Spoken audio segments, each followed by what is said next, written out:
Hey, what's up guys? So Emanon here and welcome to another feature match commentary on the channel today. So this is going to be round 1 of the 3v3 LCS that's happening this weekend, and this is going to be between Simulator 1 on pure Zoodiac versus Wicked on Dragon Link.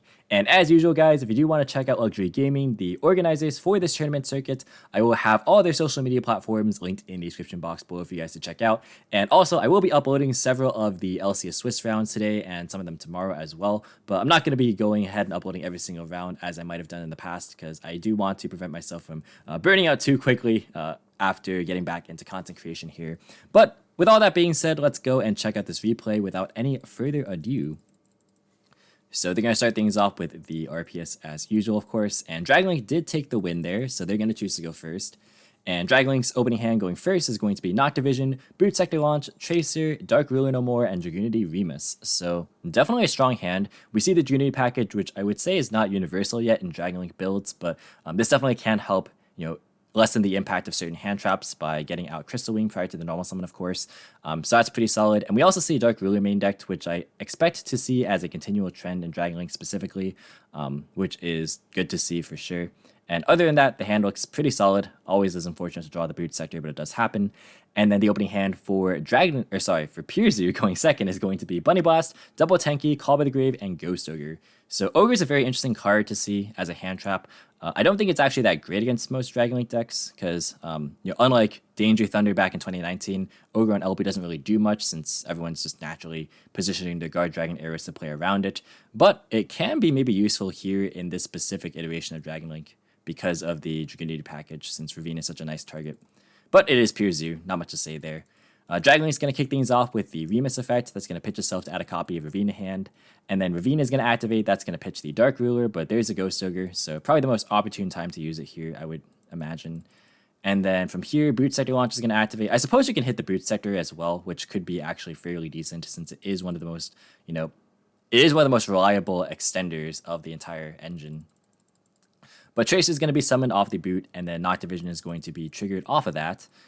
And then from here, looks like there's going to be a Link Summon for a copy of Erratic Seal. Noct Division is going to draw into Quick Launch, which is going to be immediately slammed down. So they're just going to end Seal Pass otherwise. But this is going to allow them to at least Guard Dragon combo a little bit. So Quick Launch is going to summon out Tracer from deck, and then Tracer is going to destroy the Brute Sector Launch. That's going to summon out a copy of Recharger from deck. And then from here, that's going to be linked away for a copy of LP. And then Trace is going to link into a copy of Striker Dragon. This is kind of the configuration that I was referring to earlier. But LP, of course, is going to summon out Chamber. We've all seen this before. Chamber is going to add a copy of Tidying to hand. Striker is going to go ahead and destroy itself to add back Recharger, which triggers the Recharger effect. So going to target the Striker and bring back Tracer. And then from here, those two are going to be synchroned away for a copy of Savage. So not choosing to commit to Pissy this turn. They're going to instead take a bit of a more conservative approach. They're going to set Tiding and Pass. So this is 3 interruptions, which is quite solid for sure, and has a fair bit of follow-up in the form of Seal, which is definitely quite good as well. And they also have the the Chamber plus Tiding loop going on. For turn, we're going to see top deck Ash Blossom, right on time, as usual. Call by the Grave is actually going to be pretty interesting here, because it will be able to respond to the Seal. It might also fetch out the Savage Negate.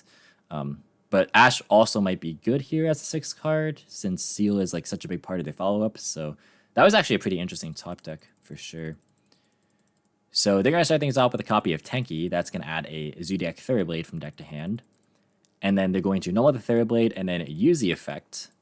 And then in response, we're going to see Seal tribute itself to try and bounce a card in the field. Call by the Grave is going to be used as Chilling 3 to target the Seal. And then Savage is going to be Chilling 4, so it is going to negate the Call by the Grave there. So Chain resolves. Therablade gets bounced, and then it's actually going to pitch itself from its own effect, drawn to Imperm, which does work since it doesn't specify that you have to pitch a Zoo that's not Therablade, right? So since the chain resolved the way it did, it was in hand by the time the effect resolved, so that does work. And they were able to, of course, legally activate it, as we can see the Bunny Blast is in hand already. But yeah, Imperm is going to be the draw there, and then now we're going to see Seal activate, and there's the Ash, so definitely a pretty solid, favorable trade there for Zoo, because now they have to pretty much draw a way to get into Striker, which isn't too hard, but it kind of puts them on that instead of them being able to guarantee their follow-up. So they're going to pass on this, not choosing to set the Imperm there. Looks like the top deck is going to be Rocket Synchron, so there is a way to get into Striker Dragon right there. They're going to start out by normal summoning the Rocket Synchro, and they're going to bring back the Noctivision Dragon with its effect. They're then going to actually Synchro Summon a Chaos Ruler, so not going for the Striker Dragon into Recharger play here, instead trying to see what they can hit here. And they're actually going to hit Safer, which I imagine is going to be the pickup. Twin Twister is in the main deck, which is pretty interesting to see. I do wonder if this is specifically played over Cosmic for any particular reason. Maybe it's to try and hit multiple back row against something like Prank Hits in standby phase to guarantee or like have a higher chance of hitting Pandemonium.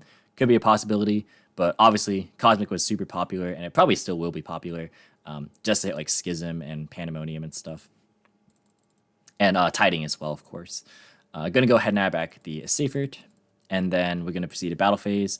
Going to LP attack, and then attack for 65. So this is actually not quite game just yet, but it does put them quite low. They're going to just pass on this, and the top deck is going to be Cosmic Cyclone, and that would be extremely good if not for the fact that they're on 500 life points, because that would deal with pretty much the biggest interruption, and the only interruption actually on the side of Dragon Link at the moment, which is the Tidying there, and that was known since turn 1. Looks like Tenki is going to be activated first. That's going to go and search for another copy of Therablade. They're then going to activate Therablade effect after normal summoning it, and then draw into a copy of Solemn Judgment. And they're actually just going to admit defeat right there. So yeah, recognizing that they're not going to be able to play past Tidying, Cosmic would have been super, super nice if it was live there, but unfortunately for Zoo, was not. So Dragon Link going to take game 1 here, and now we're going to move into game number 2. And it looks like Zoo is going to choose to start things off. Really not surprising there. If you guys are enjoying this video, please be sure to drop a like and subscribe if you're new here and want to see more commentary similar to this. But the opening hand for Zoo going first this time is going to be Zoodiac Barrage, Call by the Grave, Imperial Order, Pot of Desires, and Ram Ram. So drawing Call by the Grave twice in a row. Pretty nice here. Order is going to be quite good, especially because I already see a lot of spells in the Dragon hand. And they drew Zoos and the best extender, so not much to complain about here. Meanwhile, the opening hand for Dragon Link going second is going to be Feather Duster, Rocket Tracer, Quick Launch, Levianeer, and Chaos Space. So it would be a pretty good hand if not for this Imperial Order, although Quick Launch can, I guess, chain to it, which is not horrible. We're going to see a Pot of Desire start things off. That's going to banish 10 cards and then draw into Ash and Therablade, so one more interruption there.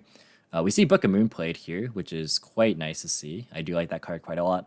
Macro in the either main or side. Could be main decked. And then more solemn cards. We're going to see a normal summon Therablade come down next. That's going to pitch Ram Ram to draw into Imperms, so just even more interruptions there. Going to go for Hammer Kong, then Tiger Mortar, and then they're going to Tiger Mortar equip the Ram Ram before making a Trident. And then they're going to set a bunch of cards and then pass. For turn, we're going to see Rocket Recharger as the top deck. That is not the greatest, honestly, but yeah, actually, it's just not great because Boot Sector is not really going to be having impact on this game as of right now. They're going to start things up with Feather Duster. They're going to chain Order in response, and then Quick Launch is going to be chained to that. So Ash is actually going to be chained in response to the Quick Launch, which is fair enough, I guess, if you want to just stop their Dragon plays as much as possible. There is a Tracer, though, already hard drawn, which is going to go ahead and be linked off for a copy of Striker Dragon, and that effect is going to add a copy of Boot Sector. And then where do you go from here? They're going to Chaos Space, pitch for cost, the Recharger, so they just want to get in Graveyard here. They're then going to Striker Dragon, that's going to destroy itself, or target itself and Recharge, I assume. That's going to resolve, so Recharge is going to summon back the Tracer. And then they're going to go ahead and activate Boot Sector launch. They're then going to use Tracer's effect to pop the Boot Sector. Looks like they're thinking here. They're going to let that resolve, and that's going to summon out a copy of Rocket Synchron. And then they're going to link summon a copy of Quad World Dragon. And then they're going to banish 3 Darks for Levianeer. And Levianeer effect is going to go ahead and hit the Barrage out of hand. It was dead anyway under Order, so not really that big of a deal.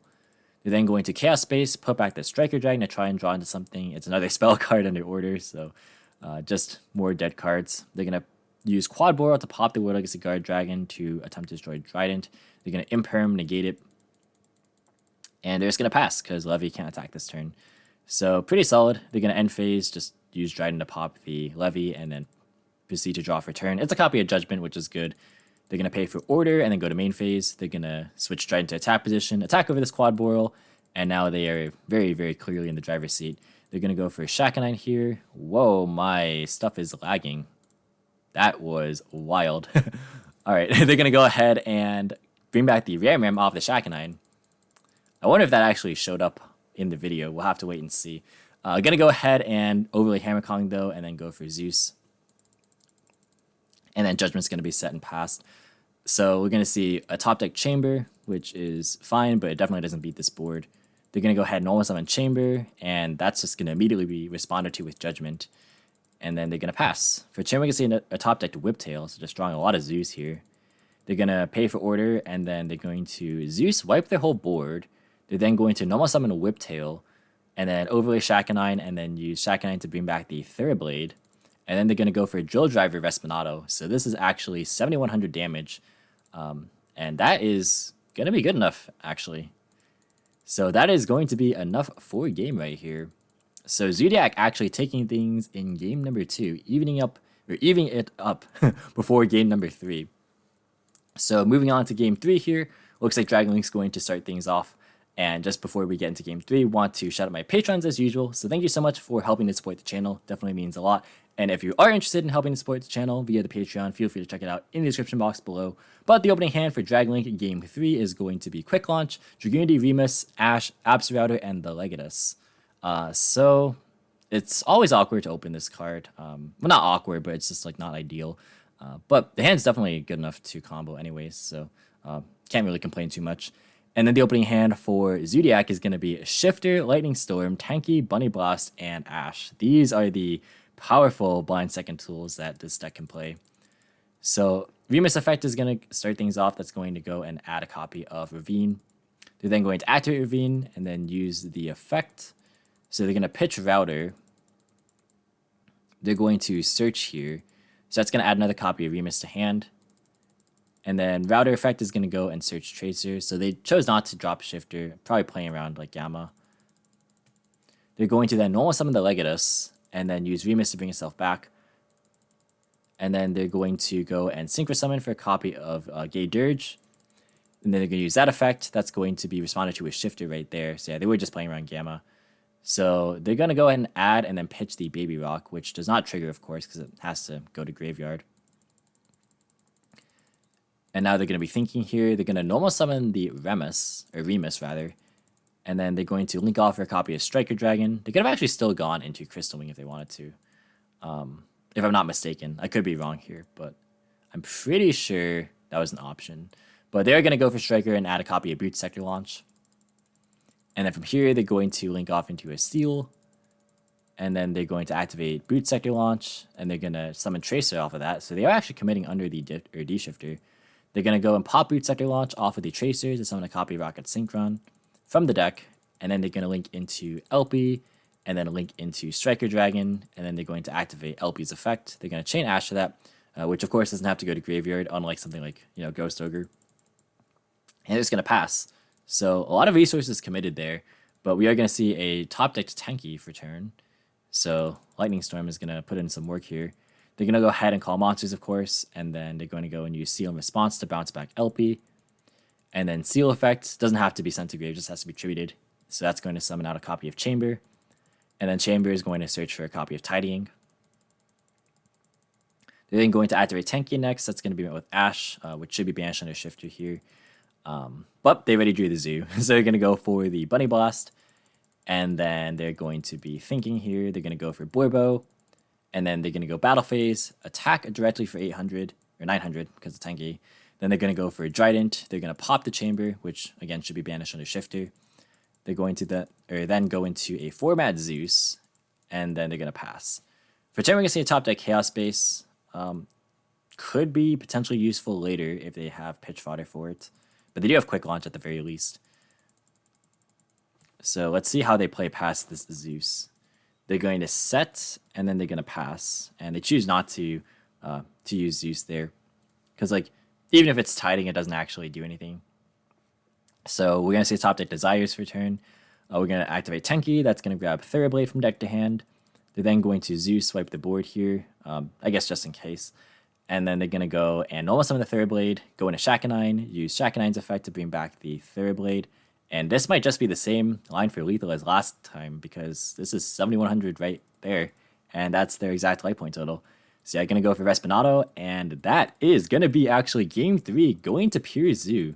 So Pure Zoo will take this match 2-1 against Dragon Link. Very, very interesting stuff here. Yeah, there's just Shifter is just a very good card. What can we say, right? Shifter plus Lightning Storm really just takes care of everything. And then you just have your Zoo plays. And it's very, very easy to simplify the game state at that point. So yeah, super solid stuff. And that's going to be it for the video. So thank you guys so much for watching. Hope you enjoyed. If you did, be sure to leave a like as well as any thoughts or feedback in the comments. Subscribe for more informative and competitive Yu-Gi-Oh content. If you want to, you can follow me on all social media platforms. Links in the description box below as usual. And until next time, I'll catch you in the next video. See you guys.